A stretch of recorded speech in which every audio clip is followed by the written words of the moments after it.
I've been playing off and on for almost 50 years. I'm an old guy. And started out with rock and roll with the Beatles and stuff like that. And then you start digging backwards and you find what a lot of their influences were, which was Chuck Berry and things like that.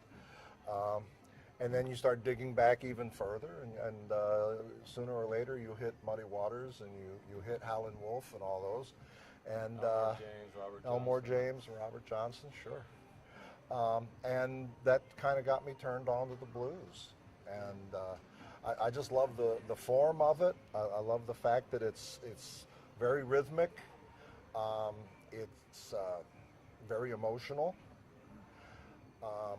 It's kind of the counterpart of today's rap music. Back in the early days of it, it was basically used so people could talk to each other in a framework where they weren't allowed to talk. So they would sing. And they were able to trade information. They were able to trade sometimes political ideas and all that just by singing it. So yeah, it's a very earthy, roots-driven kind of music. Lyrics might be very simple. Some of them are complex, but some of them are very, very simple because you're just trying to get a simple thought out there. Yeah. But it's the rhythm that really drives it. You know, and I've said that the lyrics tell the story, but the rhythm tells the emotion. It tells the feeling, what they really want to convey. Do you think that the blues is changing with the moments, or I think it is. There's a lot of new players that have brought their own vision of it. You know, a little more of a rock and roll kind of edge to it. You know, but there's still players out there like Alvin Youngblood Hart, who plays very traditional acoustic Delta blues. That's kind of more, when I play guitar, that's what I play. When I play bass, I play loud, so you can't hear Jack. Jack, what do you think about it? The blues now, or moments, or? Well, blues is what everything is based on. I mean, everything, jazz, rock and roll, everything came from the blues. So if you really look at most of the songs, most of the rock and roll songs are what 1-4-5, which is basically what blues it all started. And you know, I started with rock and roll, and then from rock and roll I started going backwards, and then I got into Stevie Ray Vaughan and some of the other, I guess, newer blues players that influenced me, like even Led Zeppelin. And then after all of that, it kind of turned all the way around, and I found where they came from. Right. And that was just like a light bulb went off. And it was like, wow, so this is where all of this stuff started. Elmore James, Robert Johnson, you know, all of these guys are just, and there's so much of it, and so great. The blues is also the story of America. It is, yes. Sure. I used to do a lot of like folk festivals and stuff, and they would come up to me, well, kind of like, why are you here? You're a blues player. I said, yeah, but it's definitely folk music. It might not be your folk, but it's definitely folk music. You know, in fact, there's a great quote that sometimes it's attributed to Big Bill Broonzy. Other times they said Leadbelly said it. But the bottom line is, it says, it must be folk music because I never heard a horse do it.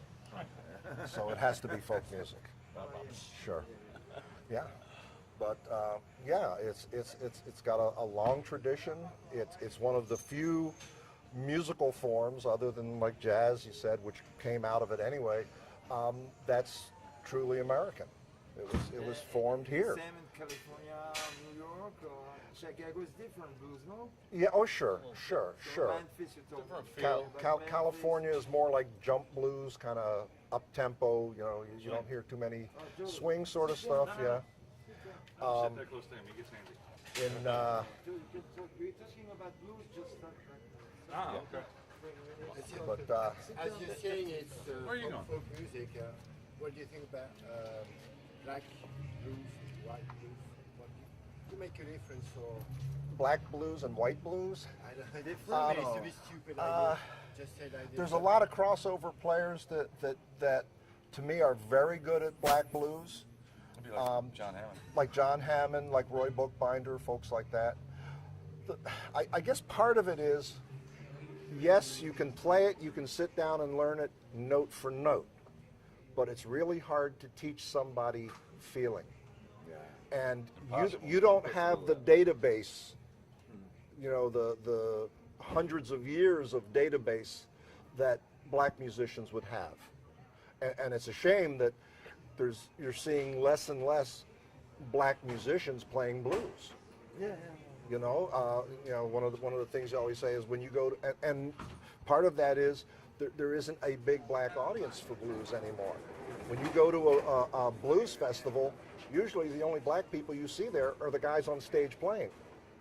You don't see very many of them in the audience. Very rare. You know, they're on to other stuff. You know, even though a lot of what they're into, like I said with hip hop, came from this.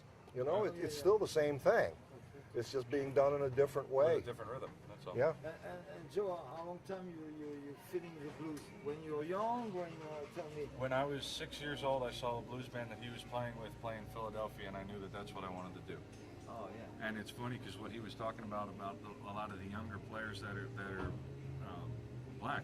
I only know of about 3 that are my age or younger. Marquise Knox and Jaquarius Singleton. Is that his last name? Yeah. I never get it right. Yeah. But those are probably the only guys that are my age or younger. I mean, you have Selwyn Birchwood, who's in the same situation. He's, I think, a year younger than me. But it's kind of a dying breed from the original guys. Yeah. Like if you listen, I don't know if you touched on this or not, but as far as guys like Buddy Guy, B.B. King, and all that kind of stuff, aside from Buddy Guy and pretty much Mac Guitar Murphy, there's not a lot of the old blues guys left. Yeah. You know, they're I mean, you got James Cotton who's kind of hanging on. Yeah. Yeah. You know, but as far as the guys that were the creators of all this stuff, Yep. I mean, somebody like Charlie Musselwhite, he kind of came in at the tail end of all of that stuff, where he was, in fact, he and I were talking about it. There's a Little Walter song on an old album from, well, I think it was one of his first ones, that you listen to Charlie Musselwhite's latest album, and there's a song that almost mirror each other intentionally. Yeah. But Yeah. it's intentional. Yeah. You know, he does it as an homage to these guys because he had a chance to meet him when he was young. Yeah. And it's just a But- different but- vibe but with even- him because but even he with- learned from those Right. guys. It's not like he's trying to copy those guys. Right. He learned from those guys. But even Charlie Musselwhite brings a kind of a southern background to what he does. He's from the South. He lived, you know, in the same area that a lot of these black players grew up in. Yeah. You know, so he knows what being dirt poor is all about. Yeah. You know, so he can relate to that very much so. Well, he was saying in this little bio about him that he was talking about going to Chicago and meeting a lot of these guys like Muddy and Muddy Waters and all those guys back then. But he says what was really crazy to him is he kind of settled more in the Memphis area because it was like Chicago but south. Yeah. And it was all the guys that he knew from Mississippi, from the areas that he grew up in. They all kind of congregated in Memphis because that was their hub. Yeah. And he said, you know, believe it or not, there was a lot of stuff at Sun Studios that was recorded by black artists and even blues artists way back. Yep. Okay, So, good. Yep. Yeah. Yep. Understand. Yep. Hey everybody, it's Tim. It's Tim. Now white boys move. It's Tim. Hey, it's Tim. See, that's what the blues is all about. He doesn't have roadies hauling his stuff in and out. Most blues musicians don't have roadies. Maybe Joe Bonamassa does, but Joe that's Bonamassa. about it. What do you think about Joe Bonamassa? Fuck him. You know, it's a business. Here's my Yeah. thing. Can the guy play guitar? Absolutely. Does he put together an incredible band of musicians? Absolutely. Every time he's on the road. Yep. Does he ever give them credit for what they do? Not that I've seen. No. You He know, usually and- doesn't and, you know, introduce his band. You look at it and you go, okay, I want to spend $300 on a ticket to go see him. I would have rather spent, you know, $1,000 to go see B.B. King. You know, Yeah. we went and saw him at the Hard Rock, and it was a shame. It was later on in his life where he was telling a lot more stories, which, if that's what they had set it up as, you know, a night of stories with B.B. King, it would have been great. But a lot of people were there wanting to hear him play, and it was towards the end of his life. Out of where- an hour and 45-minute set, he may have played 15 minutes. of That was actually it. playing guitar. That was it. Yeah. But Yeah. that's what he was able to do at that time. I mean, his diabetes and everything Yeah, just yeah, hit him. You know, yeah. sorry, it is what it is. One of the. when you played with him. Oh yeah. Oh yeah, we did it. We had the We opportunity opened to open for Johnny Winter. Yeah. We And- opened for him in November, and he passed in what, June or something Something like like that, that. the Yeah. following year. Yeah. Yeah. It's only about 6 yeah. months after. Yeah. Yep. But with him, it was the same kind of thing. I mean, he could still play, but he couldn't play like Johnny. I mean, he could do what he could do, and he did it well. And we actually did a festival playing with Mac Guitar Murphy, and it was the same kind of thing. He had a stroke back in, was it 2002, 2003, like somewhere that, around there. Yeah. And for him, it's very difficult to kind of get the motor skills back in it. But what was funny with us, we decided to do Sweet Home Chicago.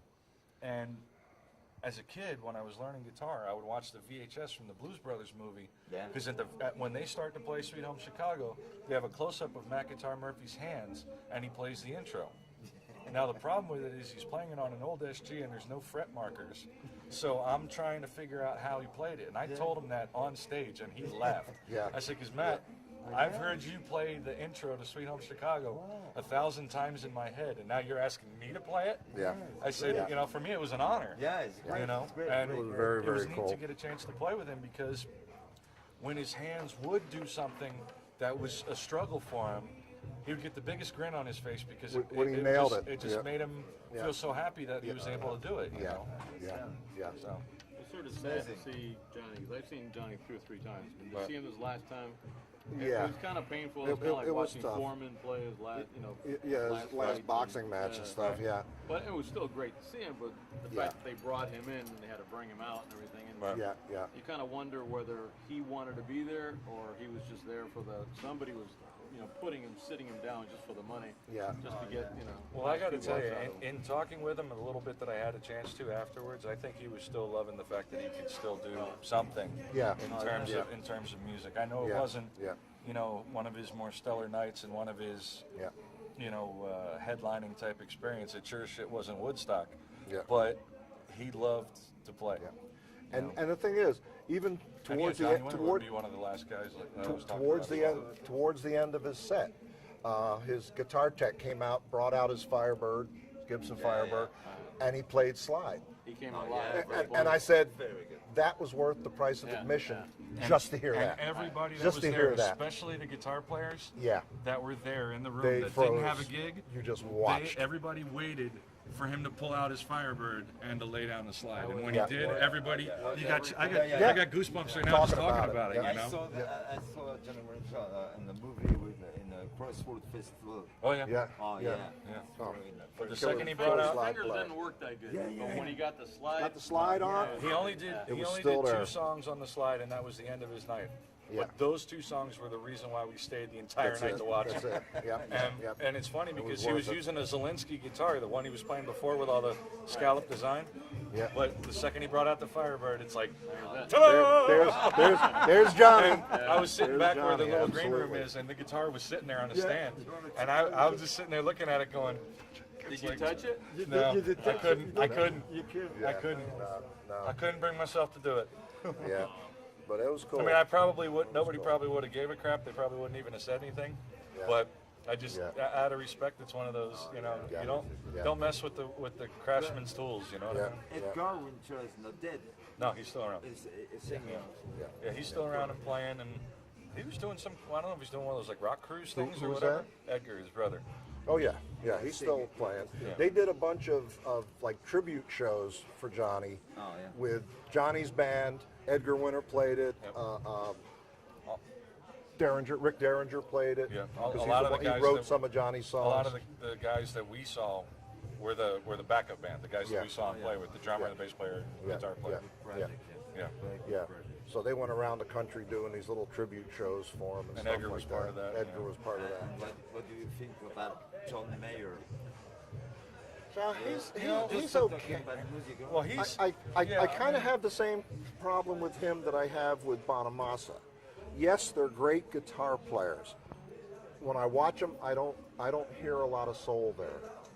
You know, I don't hear the emotion. No vibration there. You know, you want to hear an emotional player, go see Little Ed from the Blues Imperials Yeah, Little Ed's great. and the Blues Imperials. Little Ed and the Blues and Bruce. Phenomenal. Little tiny guy. He's like Little 5 tiny feet tall. guy. Wears a little. Puts on one of the greatest shows. Fez. Great slide player, Wears a great Fez. guitar player, great Icicle in singer. my meatloaf. Yeah, Greatest song. yeah. Icicles in your meatloaf. I'd is one of the suckles in best his songs. meatloaf. song. Yeah, Yeah. yeah. Well, see, the thing with him is we found out that the first album that he walked in to, where's he on? Alligator. On Alligator. the first album that he went in to record, he walked into the studio and played an hour and a half set like he would playing a festival. Yeah. And the band walked in and just They- ripped. they were- He was playing on the floor. He was playing behind his head. He was doing his show. Yeah. in the studio. Because that's the way that he wanted the album. Right. Never mind the way that he wanted the album to sound.